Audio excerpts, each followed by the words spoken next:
तो बच्चों अब स्टार्ट करते हैं। देखो, पिछले लेक्चर में हम लोग ने एरर्स का थोड़ा थोड़ा बेसिक हमने पढ़ लिया था। आज हम उसके आगे चालू करते हैं। और मैंने आपको लीस्ट काउंट बता दिया था, मिनिमम वैल्यू होता है ना, तो उससे रिलेटेड भी एक एरर होता है जिसको बोलते हैं least count error. Least count error क्या होता है कि जैसे आपका सेंटीमीटर स्केल है, सेंटीमीटर स्केल का जो लीस्ट काउंट है वो कितना होता है, 1 mm आपने बोला। तो अगर 1 mm से कोई छोटी चीज होगी तो भाई उसको सेंटीमीटर स्केल से थोड़ी ना नाप पाएंगे हम लोग, तो उसमें तो दिक्कत होगी। जैसे अब आपको मान लीजिए ये जो पेन है, इस पेन की आपको टिप नापना है। टिप, अगर इस पेन की लेंथ नापना है तो इसकी लेंथ नापने के लिए आप सेंटीमीटर स्केल का यूज कर लेंगे, तो कोई दिक्कत है नहीं अगर इसकी लेंथ नापना है ना। लेकिन अगर मैं बोलूं कि इसके टिप का डायमीटर नापो, इस पेन की टिप का डायमीटर, तो पेन की टिप का डायमीटर तो बहुत छोटा है, अब उसको थोड़ी ना सेंटीमीटर स्केल से नापोगे आप, क्योंकि ये तो 1 mm से भी छोटा हो जाएगा या 1 mm के आसपास होगा, है ना। तो आप इससे नहीं नाप पाओगे टिप का डायमीटर, है ना। फिर उसके लिए हमें दूसरे इंस्ट्रूमेंट चाहिए जिनका रेजोल्यूशन और अच्छा हो। रेजोल्यूशन अच्छा होने का मतलब उसका लीस्ट काउंट और कम हो। तो हमें क्या चीज नापनी है उसके हिसाब से हम लोग क्या करते हैं बच्चों, इंस्ट्रूमेंट चूज करते हैं। जैसे कि आप मान लीजिए कि आपके पास केजी वाली वेइंग इस मशीन है जो सिर्फ केजीज नापती है, मतलब उसका लीस्ट काउंट 1 kg है। तो अगर आप ध्यान से देखो, आप कभी गए हो तो जैसे डिजिटल वाली होती है जिसका केजी लीस्ट काउंट है, आप वहां पर दुकान में जाके या सब्जी वाले के पास जाकर आप बोलो कि भाई 2 किलो सब्जी दे दो, तो वो तो नाप के दे देगा आपको 2 किलो। अब 2 किलो सब्जी देने के बाद अगर 2 किलो से 200-300 ग्राम ज्यादा भी हो जाएगा, 100-200 ग्राम ज्यादा भी हो जाएगा, तो उसको कोई फर्क नहीं पड़ता है, उतना आराम से दे देते ना। और वैसे भी आप लोग बार्गेनिंग तो करते ही हो सब्जी वालों से। मान लीजिए आपने 1 किलो भिंडी ली तो आप बोलते हो 2-4 भिंडी और दे दो, है ना। तो उसको देने में कोई फर्क नहीं पड़ता है क्योंकि वो कोई ज्यादा एरर नहीं लाता। लेकिन अगर इसी तरीके से आप मान लो सोने की दुकान में जाओ और सोना लो, आप 1 तोला सोना लो तो लगभग 40,000 का आता है। अब आप उससे थोड़ी ना बोल सकते हो कि भैया 1-2 ग्राम सोना ज्यादा बढ़ा देना, तो बोलेगा पागल हो क्या कि 1-2 ग्राम सोने की कीमत बहुत ज्यादा हो जाती है। तो वहां पे आपका जो इंस्ट्रूमेंट है, जब आप ज्वेलरी शॉप में जाते हो तो वहां पे जो लीस्ट काउंट है वो मिलीग्राम्स में चाहिए ताकि एरर ना आए बिल्कुल। और जबकि आप सब्जी वगैरह लेते हैं या कोई किराने की दुकान में जाके आप किराना खरीदते हैं तो वहां पर अगर मान लीजिए 50-60 ग्राम ज्यादा भी हो गया तो उससे फर्क नहीं पड़ता। तो अलग अलग जगहों पर ये अलग अलग होता है। तो लीस्ट काउंट एरर वो लीस्ट काउंट से रिलेटेड होता है। भाई किसी भी चीज को मेजरमेंट करने के लिए आपको कितनी एक्यूरेसी से मेजरमेंट करना है, उस तरीके का लीस्ट काउंट आपको इंस्ट्रूमेंट से लेना पड़ेगा। मतलब ऐसा इंस्ट्रूमेंट चूज करना पड़ेगा जो उसको मेजर कर पाए, और जो उसका लीस्ट काउंट है वो उससे कम नाप नहीं सकता कोई भी इंस्ट्रूमेंट। जैसे 1 mm से कम सेंटीमीटर स्केल नहीं नाप पाएगा। जैसे वर्नियर कैलिपर का लीस्ट काउंट होता है 0.1 mm, तो अगर उससे छोटा है, जैसे अपने हेयर का, जो आपके बाल हैं, हेयर का अगर डायमीटर निकालना है तो फिर आप उसको सेंटीमीटर स्केल से नहीं निकाल पाएंगे, आप उसको वर्नियर कैलिपर से नहीं निकाल पाएंगे। फिर उसके लिए स्क्रू गेज का यूज करना पड़ेगा, है ना। तो जितना कम आपका लिस्ट काउंट होगा आप उतनी छोटी चीजों को नाप पाएंगे, है ना। लेकिन लिस्ट काउंट से, किसी भी इंस्ट्रूमेंट का जो लिस्ट काउंट होता है अगर उससे कम वैल्यू होगी तो ऑब्वियस सी बात है आप उस इंस्ट्रूमेंट से उसको नहीं नाप पाओगे। मतलब लीस्ट काउंट तक आप मिनिमम नाप सकते हो, लेकिन लीस्ट काउंट से कम की चीजों को आप नहीं नाप सकते, तो वो फिर एरर देगा, है ना। तो इस एरर को हम बोलते हैं लीस्ट काउंट एरर। तो आपको मैं यहाँ पे लिख देता हूँ इसकी डेफिनेशन। लीस्ट काउंट एरर क्या होता है? Least count error is the error is the error associated is the error associated with the resolution with the resolution of the measuring instrument, resolution of the measuring instrument, measuring instrument, है ना। ये error जो है वो associated है कि आपका कितना अच्छा रेजोल्यूशन, कितना लिमिट है किसी इंस्ट्रूमेंट का। जैसे 1 mm लिमिट है किसकी बच्चों, सेंटीमीटर स्केल की। जैसे आपका 0.1 mm है लिमिट किसकी बच्चों, वर्नियर कैलिपर की, तो वो उनसे कम नहीं नाप सकता, तो वो फिर एरर देना चालू कर देगा, तो लीस्ट काउंट एरर है। और आप ये भी बोल सकते हो कि जो लीस्ट काउंट एरर है वो आपका मैक्सिमम परमिसिबल एरर है, maximum permissible error, maximum permissible error, है ना। मतलब कोई इंस्ट्रूमेंट मैक्सिमम एरर तो जो कर सकता है वो लीस्ट काउंट के बराबर कर सकता है। भाई जो सेंटीमीटर स्केल है वो 1 सेंटीमीटर नापोगे, 2 सेंटीमीटर नापोगे, उसमें थोड़ी ना एरर देगा। वो तो 1 mm नापोगे, 1 mm में एरर देगा कि अगर आप 1 mm नहीं नाप पा रहे हो अच्छे से, क्योंकि वो उसका लीस्ट काउंट है ना। तो उसको नापने में मैक्सिमम जो एरर आ सकता है वो आपका 1 mm का आ सकता है, क्योंकि 1 mm के अंदर की चीज को आप नहीं नाप सकते अच्छे से। तो मैक्सिमम जो एरर आ सकता है वो लीस्ट काउंट ही होता है किसी भी इंस्ट्रूमेंट का। तो जो किसी भी इंस्ट्रूमेंट का मैक्सिमम परमिसिबल एरर है वो आपका लीस्ट काउंट एरर है। अब आप याद रखेंगे जब हम एरर एनालिसिस के क्वेश्चंस करेंगे तो कई बार आपको न्यूमेरिकल्स में एरर देगा नहीं, लेकिन वहां पे एरर एनालिसिस करना पड़ेगा। तो फिर आप एरर किसको लोगे, तो हमेशा उस इंस्ट्रूमेंट के लीस्ट काउंट को एरर लिया जाएगा। कहीं भी क्वेश्चन आ जाए, अगर उसमें एरर नहीं निकाला, अभी एरर मैं बताऊंगा कैसे निकाला जाता है और उसको कैसे सॉल्व किया जाता है, लेकिन मैं आपको बता रहा हूं कि मान लीजिए कि किसी क्वेश्चन में एरर नहीं दिया गया है और उसमें हमें एरर लेना पड़ेगा क्योंकि एरर एनालिसिस का सवाल होगा वो, तो उस समय आप किसको एरर मान के चलोगे, तो आप उस इंस्ट्रूमेंट के लीस्ट काउंट को एरर मान लोगे, क्योंकि मैक्सिमम परमिसिबल एरर लेते हैं हम लोग, है ना। जो मैक्सिमम पॉसिबल हो सकता है वो एरर लेके चलते हैं, तो वो कितना हो सकता है किसी भी इंस्ट्रूमेंट का लीस्ट काउंट के बराबर। तो इन बातों को आप ध्यान देंगे। अब मैंने आपको पिछले लेक्चर में ये भी बताया था कि रैंडम एरर्स क्या होती है। मैंने आपको बताया था कि ऐसे बहुत सारे फैक्टर्स होते हैं एक्सपेरिमेंट करते समय जिनकी वजह से बहुत सारी एरर्स आ जाती हैं, जिनका ज्ञान हमें होता नहीं है, ना ही हम उनको आइडेंटिफाई कर पाते हैं, ना ही उनको हम रिमूव कर पाते हैं। तो ऐसी एरर्स जिनके बारे में हमें कुछ पता नहीं है, हम उनको ना तो आइडेंटिफाई कर पाए ना उनको रिमूव कर पाए, तो उसको हम क्या बोलेंगे बच्चों, रैंडम एरर्स।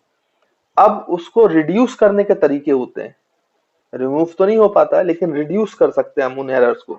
वो रिडक्शन कैसे होता है वो आप समझते हैं ना बच्चों। तो अब हम लोग एरर एनालिसिस स्टार्ट करते हैं, किसके लिए, रैंडम एरर। क्योंकि सिस्टमेटिक एरर्स तो मैंने आपको बता दिया कि सिस्टमेटिक एरर्स का आपको पहले से पता भी होता है और आप उसको इजीली रिमूव भी कर सकते हो। तो अब हम स्टार्ट करते हैं एरर की कहानी। और एब्सोल्यूट एरर की मैंने कल आपको डेफिनेशन भी बता दी थी कि एब्सोल्यूट एरर को क्या लिखा जाता है बच्चों, absolute error is the difference of true value minus measured value, है ना। मीजर्ड वैल्यू और ट्रू वैल्यू में जो अंतर है उसको हम एब्सोल्यूट एरर बोलते हैं। और मैंने आपको ये भी बताया था कि जो ट्रू वैल्यू है किसी भी फिजिकल क्वांटिटी का, वो किसी भी इंस्ट्रूमेंट से परफेक्टली नहीं नापा जा सकता। तो अगर ट्रू वैल्यू नाप ही नहीं पाएंगे तो मीजर्ड वैल्यू डिफरेंस कैसे निकालेंगे ट्रू वैल्यू और मीजर्ड वैल्यू में। तो ट्रू वैल्यू तो नहीं निकाल सकते, लेकिन हमारे पास एक तरीका है, उससे हम ट्रू वैल्यू के पास पहुंच सकते हैं किसी भी फिजिकल क्वांटिटी का। वो तरीका क्या है कि आप n नंबर ऑफ रीडिंग्स लो। जैसे आपको किसी फिजिकल क्वांटिटी का क्या चाहिए बच्चों, ट्रू वैल्यू चाहिए, तो हम क्या करते हैं कि उस फिजिकल क्वांटिटी के बहुत सारे क्या ले लेते हैं, रीडिंग्स ले लेते हैं, है ना। तो मैं जैसे यहाँ पे लिखता हूं let the reading let the readings of a physical quantity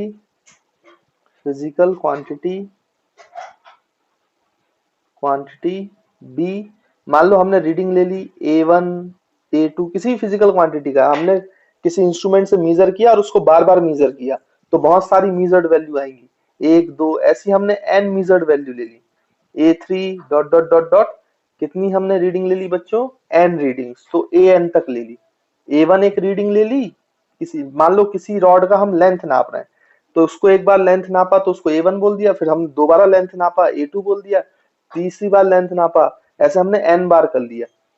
अब क्योंकि हमें इसकी ट्रू वैल्यू नहीं पता, ये सारी तो मीजर्ड वैल्यू है, लेकिन बच्चों इसका एवरेज निकालो, अगर आप क्या निकालो, मीन।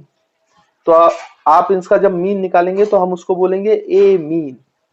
तो मीन कैसे निकालते हैं बच्चों, सारी वैल्यूज को प्लस कर दो, a1 plus a2 plus a3 plus dot dot dot dot dot plus an। और मीन निकालना आपको आता है। एन रीडिंग्स है तो डिवाइड बाई क्या कर दो बच्चों, एन कर दो। इसको आप चाहो तो ऐसे भी लिख सकते हो, समीशन के फॉर्म में, है ना, ये आपने सीखा होगा। Summation i i equals to 1 to n, और यहाँ पे आपका a i divide by n, है ना। तो ये जो ए मीन आएगा, जब भी हम एन रीडिंग्स लेते हैं और उसका मीन लेते हैं, तो ये जो ए मीन है, this is very close to true value, very close to true value, है ना बच्चों।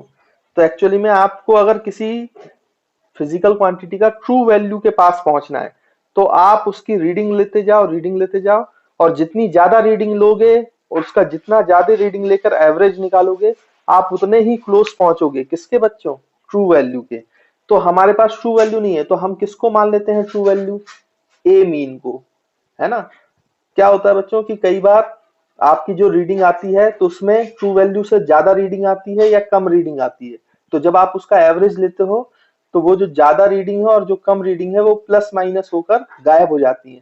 तो जो आपकी वैल्यूज मिलती हैं वो एग्जैक्टली किसके बराबर आ जाती है, मतलब बहुत क्लोज आ जाती है किसके, ट्रू वैल्यू के। तो हम ट्रू वैल्यू तो नहीं निकाल सकते, लेकिन हम ट्रू वैल्यू के बहुत क्लोज जा सकते हैं मीन निकालकर। ये हमें गॉस ने बताया था, है ना, गॉस एक साइंटिस्ट थे। इसको बोलते हैं Gauss law of random errors. तो गॉस गॉस जो साइंटिस्ट थे, उन्होंने बोला था कि आपको कभी भी ट्रू वैल्यू निकालनी है किसी उसकी फिजिकल क्वांटिटी की, तो आप एन नंबर ऑफ रीडिंग्स लो, मतलब जितनी ज्यादा रीडिंग्स लोगे उसका एवरेज उतनी ही पॉसिबिलिटी है कि वो उतने ज्यादा क्लोज होगा किसके, ट्रू वैल्यू के। तो ट्रू वैल्यू निकालने के लिए हम क्या लेते हैं बच्चों, मीन निकालते हैं। इसलिए आपने देखा होगा कि अगर आपने कभी भी एक्सपेरिमेंट किया होगा, तो आपको लैब असिस्टेंट या आपके जो फिजिक्स के टीचर होते थे, वो आपको बोलते थे, या केमिस्ट्री के टीचर केमिस्ट्री के भी एक्सपेरिमेंट करते थे, तो आपको ये बोला जाता था कि आप जितनी ज्यादा रीडिंग लोगे, आपका रिजल्ट उतना ही एक्यूरेसी की तरफ आएगा, उतना ही ट्रू वैल्यू के पास आएगा, है ना बच्चों। इसको Gauss law of random errors बोलते हैं। तो आपको अब समझ में आ गया कि किसी भी इंस्ट्रूमेंट से हम ट्रू वैल्यू नहीं निकाल सकते, लेकिन ट्रू वैल्यू तक पहुंचने का, उसके बहुत पास पहुंचने का हमारे पास रास्ता है कि आप मीन लो, मीन। इसलिए हमने यहाँ पे मीन लिया। तो A1 A2 A3 AN में सबसे अच्छी जो रीडिंग है, जो ट्रू वैल्यू के बहुत क्लोज है, वो आपका ए मीन है ना। तो ए मीन को ही हम ट्रू वैल्यू मान लेते हैं बच्चों, ए मीन को ही हम क्या मान लेंगे, ट्रू वैल्यू मान लेंगे। उसके बाद आपको एब्सोल्यूट एरर निकालना है। तो अब देखो आपके पास एन नंबर ऑफ रीडिंग्स आ गई, एन नंबर ऑफ रीडिंग्स, और ट्रू वैल्यू आपके पास ए मीन आ गया। तो आप एक रीडिंग से करोगे तो एक एब्सोल्यूट एरर आएगा, फिर ए मीन को दूसरी रीडिंग से माइनस करोगे तो दूसरी एब्सोल्यूट एरर आएगी। ऐसे आपके पास एन एब्सोल्यूट एरर्स आएंगे। तो जैसे रीडिंग में सबसे अच्छी रीडिंग कौन सी है बच्चों, ए मीन, वैसी एरर्स में भी सबसे अच्छी एरर कौन सी होगी, जो सबसे मैक्सिमम पॉसिबल होगी, वो भी इन एरर्स का मीन होगी। तो हमें अब मीन एब्सोल्यूट एरर निकालना है, तो वो हम निकालते हैं। सबसे पहले हम पहली एरर निकालते हैं, delta a one. Delta a one is the absolute error true value minus first reading, है ना। तो बच्चों हम इसको लिखेंगे ए मीन माइनस ए वन। अब ये हो सकता है कि ए मीन से ए वन जो है वो छोटा हो, तो ये वैल्यू कैसी आएगी बच्चों, पॉजिटिव। और ये भी हो सकता है कि ए वन ए मीन से बड़ा हो, तो ये वैल्यू कैसी आएगी बच्चों, नेगेटिव।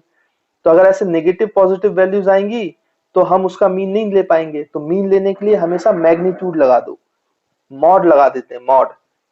तो आपकी चाहे मीन एरर, आपका चाहे जो एब्सोल्यूट एरर है वो नेगेटिव आए या पॉजिटिव आए, आप उसकी वैल्यू पॉजिटिव में लेंगे, और पॉजिटिव में लेकर उसका फिर आप मीन लेंगे, ताकि मीन में वो कटे ना, आपको प्रॉपर मीन मिले एब्सोल्यूट एरर का, है ना। इसलिए हम इसके आगे मॉड लगा देते हैं। वैसे ही आप डेल्टा ए टू, सेकंड जो एब्सोल्यूट एरर है दूसरी रीडिंग की वजह से, वो कैसे निकालेंगे, mod of a mean minus a two. वैसे ही आप डेल्टा ए थ्री निकालेंगे थर्ड रीडिंग से, जो आपका एब्सोल्यूट एरर है, तो उसमें लिखेंगे mod of a mean minus a three, है ना। अगर पॉजिटिव में वैल्यू आ रही है तो उसको वैसे ही ले लेंगे, नेगेटिव में आ रही है तो नेगेटिव साइन को हटा देंगे, मॉड का मतलब आप जानते हो। ऐसी dot dot dot dot dot dot dot कितनी रीडिंग्स लेंगे बच्चों, कितने एब्सोल्यूट एरर्स आएंगे, आपके पास एन रीडिंग्स हैं तो एन आएंगी। तो mod of a mean minus a n, है ना बच्चों। तो ये इसका मॉड। तो इस तरीके से आपके पास कितनी रीडिंग्स आ गई बच्चों, मतलब कितने एब्सोल्यूट एरर्स आ गए, एन। लेकिन जब आप लिखोगे तो आप तो एक ही एरर बताओगे, तो वो एक एरर जो बताओगे वो मीन होगा इन एब्सोल्यूट एरर्स का, तो हम उसको बोलते हैं mean absolute error. Mean absolute error. तो मीन एब्सोल्यूट एरर कैसे निकालोगे बच्चों? मीन एब्सोल्यूट एरर तो हम निकालते हैं delta a mean. Mean absolute error को हम बोल देंगे डेल्टा ए मीन। तो डेल्टा ए मीन हो जाएगा आपका delta a one plus delta a two plus delta a three plus dot dot dot dot dot delta a n, divide by कितने absolute error से बच्चों? एन एब्सोल्यूट एरर से, तो divide by N कर दोगे। इसको चाहो तो आप समेशन के फॉर्म में भी लिख सकते हो, summation i equals to 1 to n into delta a i divide by n, है ना बच्चों? इस तरीके से भी आप लिख सकते हैं। तो ये आपका मीन एब्सोल्यूट एरर आ जाएगा। आपको पास मीन वैल्यू आ गई और आपके पास मीन एब्सोल्यूट एरर आ गया। अब जब एक्सपेरिमेंट का रिजल्ट आप लिखोगे तो आप रिजल्ट लिखोगे किसी फिजिकल क्वांटिटी ए का, पहले उसकी मीन वैल्यू मतलब ट्रू वैल्यू जो बहुत क्लोज है ट्रू वैल्यू के, उसी को हमने ट्रू वैल्यू माना है, और plus minus error. Plus minus error मतलब कौन सा एरर? Mean absolute error. तो plus minus delta a mean. बच्चों यहाँ पे दोनों साइन लगा लेना, प्लस माइनस, क्योंकि आपको पता है ये एरर ज्यादा भी हो सकती है और कम भी हो सकती है, क्योंकि ये रैंडम एरर है। ये कौन सी एरर्स हैं? Random error. तो इसको जो ये जो रैंडम एरर्स हैं इसका हम नहीं जानते कि ये पॉजिटिव साइड है कि नेगेटिव साइड है, इसलिए हम प्लस माइनस दोनों ले लेते हैं। तो आपको फाइनल जो रीडिंग लिखना है अपने एक्सपेरिमेंट के रिजल्ट में, वो आप लिखोगे ए mean plus minus delta a mean. तो true value plus minus mean absolute error. अब ये जो ऐसे लिखते हैं, जब आप किसी एक्सपेरिमेंट में ऐसे रीडिंग देते हैं फाइनल रीडिंग, तो इसको देखकर हम क्या समझते हैं, कोई क्या समझेगा वो मैं आपको बताता हूँ। पहले यहाँ पे जो लिखा है उसको सबको नोट कर लो, फिर हम आगे बढ़ते हैं। चलिए बच्चों, अभी मैंने आपको बताया कि किसी भी उसका आप कैसे लिखते हो। देखिए, मैंने आपको बताया जब आप एक्सपेरिमेंट का रिजल्ट लिखते हो तो वो एक्सपेरिमेंट का रिजल्ट आप कैसे लिखते हो? कोई भी फिजिकल क्वांटिटी ए बोला है तो उसका आप लिखोगे ट्रू वैल्यू मतलब ए मीन और plus minus mean absolute error a mean, है ना? अब जैसे मान लो कि अपने पास, इसको समझाते हैं ऐसे लिखने का मतलब क्या हुआ, एक्सपेरिमेंट को ऐसे लिखने का क्या मतलब हुआ। तो जैसे मान लो आपके पास एक रॉड थी, अब उस रॉड का आपने एक्सपेरिमेंट किया और बार बार लेंथ नापा, है ना? तो लेंथ ऑफ रॉड, तो आपने बोला सर जो मैंने एवरेज निकाला वो मेरा 20 सेंटीमीटर आया। मतलब आपका जो एल मीन है, लेंथ का मीन जो आया, आपने मान लो 10 बार उसकी लेंथ नापी और उसका मीन लिया, तो आपके नापने से 10 बार जो लेंथ का मीन आया वो 20 सेंटीमीटर आया। और वैसे ही आपने उसको अलग अलग रीडिंग से माइनस करके आपने डेल्टा एल मीन निकाल लिया। डेल्टा एल मीन मतलब मीन एब्सोल्यूट एरर, और वो मान लीजिए आपने बोला सर कि हमारा 0.5 सेंटीमीटर आया। ठीक है, तो आपने रिपोर्ट किया रिजल्ट क्या कि लेंथ ऑफ रॉड है बच्चों L mean plus minus delta L mean. Plus minus इसलिए क्योंकि मैं बता चुका हूं कि प्लस माइनस इसलिए लेते हैं ताकि आपका जो ये हो, मतलब ये जो एरर है ये रैंडम एरर की वजह से आया है और हमें पता नहीं होता है कि ये जुड़ेगा कि घटेगा, इसलिए हम दोनों साइन ले लेते हैं, प्लस भी और माइनस भी, प्लस भी और माइनस भी। उसके बाद हम क्या करेंगे, एल इज इक्वल्स टू, आपका एल मीन कितना आया है बच्चों? तो एल मीन आया है आपका 20 सेंटीमीटर और प्लस माइनस जो आपका मीन एरर आया है वो कितना आया है बच्चों? 0.5। तो इस तरीके से हम लिखते हैं सेंटीमीटर। अब ऐसे लिखने का मतलब क्या है, इससे क्या समझे हम कि जो रॉड की लेंथ है बच्चों वो कम से कम कितनी है, रॉड की लेंथ कम से कम कितनी है? तो हम बोलेंगे 20 माइनस 0.5 मतलब 19.5। और ज्यादा से ज्यादा कितनी है बच्चों? 20 प्लस 0.5 मतलब 20.5, है ना? मतलब हम किसी भी रीडिंग को लिख रहे हैं, जैसे ये ए मीन है तो इसका मतलब ये है कि जो फिजिकल क्वांटिटी आप मेजर कर रहे हो वो कहां से कहां वेरी कर रही है, उसकी value a mean minus delta a mean से लेकर ए mean plus delta a mean तक, है ना बच्चों? तो यहां से यहां तक वैल्यू वेरी करती है। जैसे कि इस केस में जो रॉड की लेंथ है वो आपकी 19.5 सेंटीमीटर से लेकर 20.5 सेंटीमीटर तक कुछ भी हो सकती है। लेकिन ये बात पक्की है कि जो आपने मेजरमेंट किया है इस रॉड का, उस रॉड की लेंथ कभी भी 19.5 सेंटीमीटर से कम नहीं थी, और जो रॉड की लेंथ है वो कभी भी 20.5 सेंटीमीटर से ज्यादा नहीं थी। मतलब ज्यादा से ज्यादा इस रॉड की लेंथ क्या हो सकती है, 20.5 सेंटीमीटर। और कम से कम इस रॉड की लेंथ कितनी हो सकती है बच्चों, 19.5 सेंटीमीटर। तो आपको समझ में आ गया कि मेरी जो रॉड की लेंथ है, जो आपने एक्सपेरिमेंट किया है, उस एक्सपेरिमेंट में कंफ्यूजन कहाँ पे है।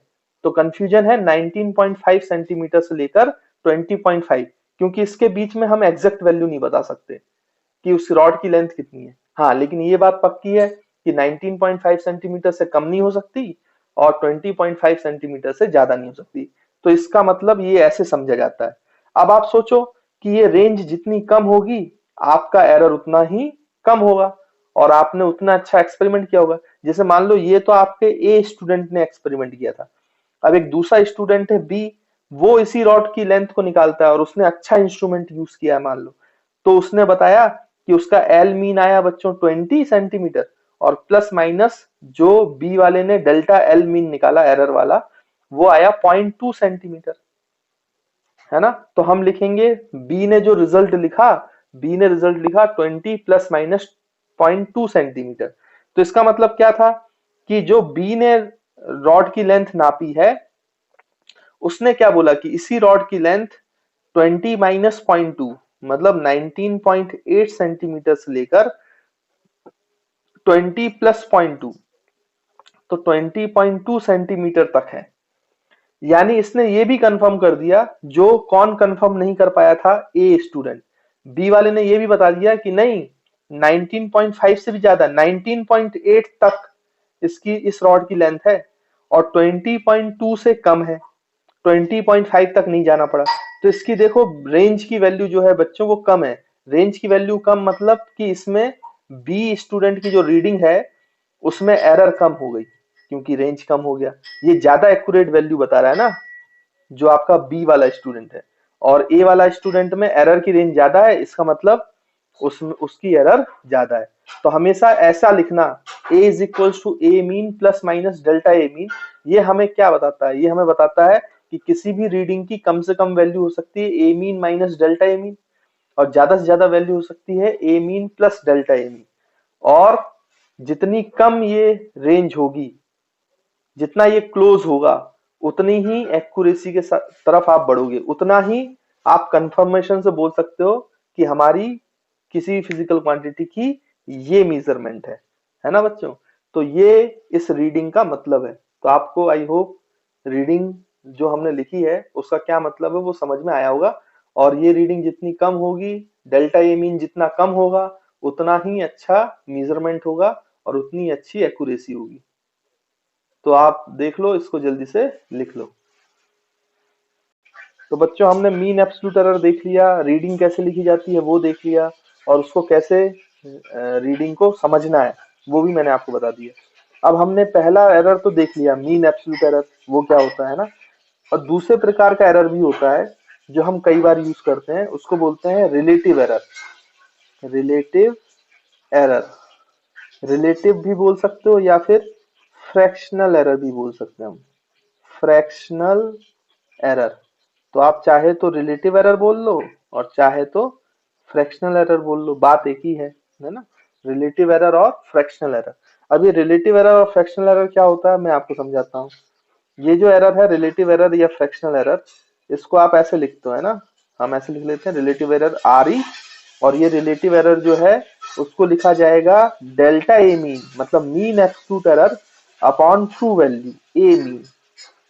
मतलब delta a mean upon a mean का जो रेशियो होगा वो आपका रिलेटिव एरर होगा, या उसी को आप फ्रैक्शनल एरर बोलोगे, है ना।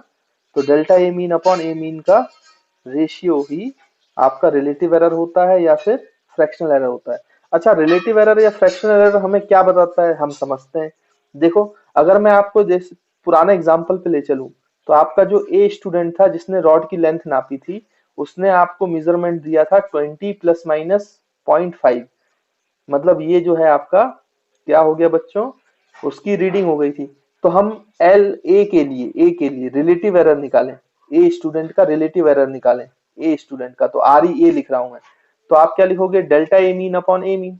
तो उसके लिए जो डेल्टा ए मीन था वो था 0.5 और ए मीन जो था वो था बच्चों 20। तो अगर आप इसको सॉल्व करोगे फर्दर तो ये कितना आ जाएगा बच्चों, तो ये 5 अपॉन ये एक और जीरो नीचे आ जाएगा, पॉइंट हट जाएगा तो ये हो जाएगा 200। और 5 अपॉन 200 को आप ऐसे भी लिख सकते हो, 5 से काट दो तो ये हो जाएगा 1/40। तो इसका रिलेटिव एरर है 1/40। अब 1/40 रिलेटिव एरर से आप क्या समझे, 1/40 रिलेटिव एरर से हम ये समझे कि अगर आप जो मेजरमेंट ले रहे हो उस मेजरमेंट के 40 हिस्से करो, है ना बच्चों, 40 आप इक्वल पार्ट्स करो, तो उसमें से एक पार्ट जो होगा वो एरर को चला गया, मतलब उसमें एक पार्ट एरर का है। अगर आप इस रीडिंग के 40 इक्वल पार्ट्स करो तो उसमें से एक पार्ट जो है वो एरर के लिए है।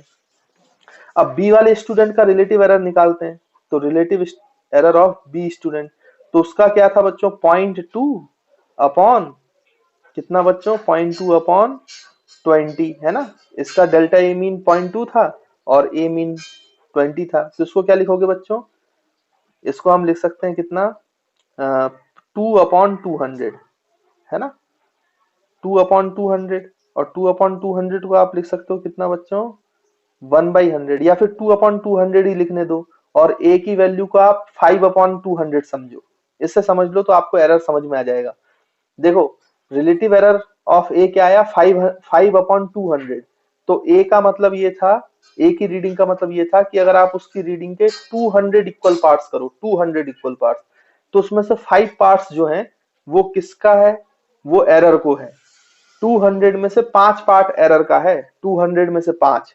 जबकि रिलेटिव एरर बी का हमें ये बता रहा है कि अगर हमने उसके 200 इक्वल पार्ट्स किए तो उसमें से केवल 2 पार्ट एरर का है। तो बच्चों देखो मैं आपको क्या बता रहा था, रिलेटिव एरर है ना। तो रिलेटिव एरर मैंने ए स्टूडेंट का बताया आपको 0.5/20 मतलब 5/200, और बी का रिलेटिव एरर हो गया 0.2/20 मतलब 2/200। तो ए की रीडिंग से आप ये समझे, रिलेटिव एरर से ये समझेंगे कि अगर हम उसकी रीडिंग के 200 इक्वल पार्ट्स करें तो उसमें से 5 पार्ट्स किसका है, एरर का है। जबकि बी के लिए, जो बी ने रीडिंग लिया है, उस रीडिंग के अगर हम 200 इक्वल पार्ट्स करें तो उसमें से कितने पार्ट एरर के लिए हैं, 2 पार्ट। तो ए का 5 पार्ट एरर को जा रहा है और बी का 2 पार्ट एरर को जा रहा है। तो इसका मतलब किसमें एरर कम है, जिसमें एरर का पार्ट कम है, मतलब बी की रीडिंग ज्यादा अच्छी हुई क्योंकि उसकी एरर कम है, और ए की रीडिंग उतनी अच्छी नहीं हुई क्योंकि उसका 5 पार्ट जो है वो एरर में जा रहा है। तो रिलेटिव एरर या फ्रैक्शनल एरर हमें ये बताता है कि जो आपने रीडिंग ली है उसमें कितना फ्रैक्शन, कितना पार्ट एरर का है ना। अगर ये फ्रैक्शन ज्यादा होगा इसका मतलब एरर ज्यादा है, और अगर एरर ज्यादा है इसका मतलब आपने अच्छे से मेजरमेंट नहीं किया है। और ये फ्रैक्शन जितना कम होगा, रिलेटिव एरर जितना कम होगा, इसका मतलब आपने उतने ही अच्छे से एक्सपेरिमेंट किए हुए हैं। तो आई होप आपको रिलेटिव और फ्रैक्शनल एरर का कंसेप्ट समझ में आ गया होगा। तो रिलेटिव एरर का फॉर्मूला क्या हो जाता है बच्चों, delta a mean upon a mean.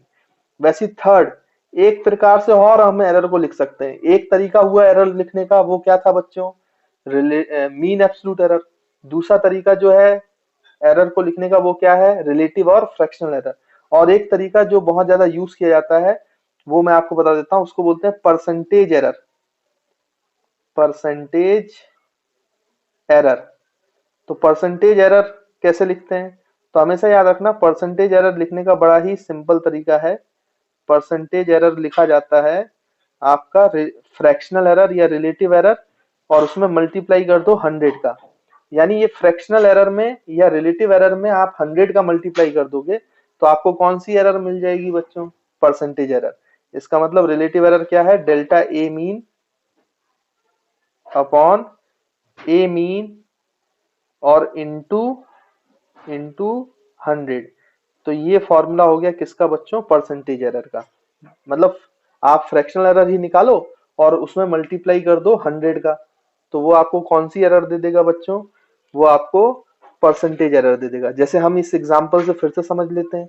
अब यहाँ पे आपको परसेंटेज एरर निकालना है ए स्टूडेंट का, तो ए स्टूडेंट की जो परसेंटेज एरर होगी वो बच्चों रिलेटिव एरर, इसकी रिलेटिव एरर थी 5/200 और उसमें मल्टीप्लाई कर दो 100 का, फ्रैक्शनल एरर में 100 का मल्टीप्लाई कर दो तो परसेंटेज आ जाता है। तो यहाँ से 0 और 0 कैंसल, 5/2 मतलब 2.5% है ना बच्चों। तो 2.5% एरर आई किसकी, ए स्टूडेंट की।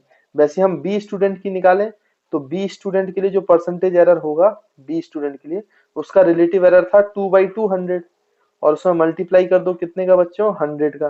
तो यहाँ से कैंसिल हो जाएगा तो इसका आंसर आएगा, और ये 2 से 2 कैंसिल हो जाएगा तो 1%। तो आप देखो खुद परसेंटेज एरर से भी आपको समझ में आ रहा है किसकी रीडिंग ज्यादा अच्छी है, बी की, क्योंकि बी में कितना परसेंट का एरर है, ओनली 1% का, जबकि ए में कितना परसेंट का एरर है, ए की रीडिंग में 2.5% का। तो obvious सी बात है जितना ज्यादा परसेंटेज का एरर होगा उतनी ही बेकार एक्सपेरिमेंट किया गया है, और जितना कम परसेंटेज एरर होगा उतना अच्छा एक्सपेरिमेंट किया गया है। और आप एक बात और याद रखेंगे बच्चों कि मैक्सिमम जो एरर परसेंटेज की होनी चाहिए वो 5% तक होनी चाहिए। मतलब अगर आपने एक्सपेरिमेंट किया है और आपकी एरर 5% से कम है तब तो आपका एक्सपेरिमेंट ठीक ठाक माना जाएगा।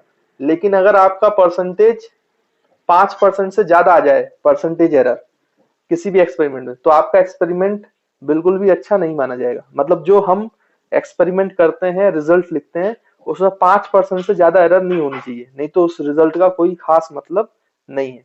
क्योंकि एरर तो हम कम से कम करना चाहते हैं, तो उसकी एक लिमिट स्टैंडर्ड कर दी गई है कि कोई भी एक्सपेरिमेंट हो तो उसमें आपको 5% से कम एरर में ही काम करना चाहिए, तभी आपका एक्सपेरिमेंट या रिजल्ट सही माना जाएगा, नहीं तो नहीं माना जाएगा।